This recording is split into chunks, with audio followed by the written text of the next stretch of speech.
লাঠি হাতে এক সেনাবাহিনীর মতো দাঁড়িয়ে আছে। ট্রাফিক পুলিশের কি কি নিয়ম মানা হয়?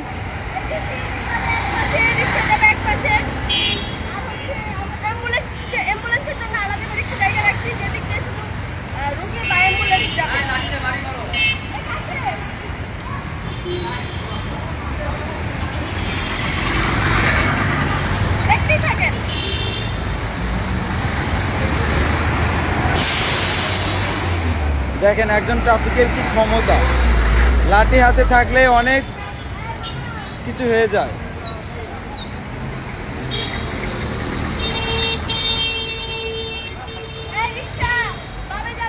লাঠি দেখে আবার লাঠিয়াল বাহিনী মনে করেন না, এটা কিন্তু এখন সাময়িক ট্রাফিক।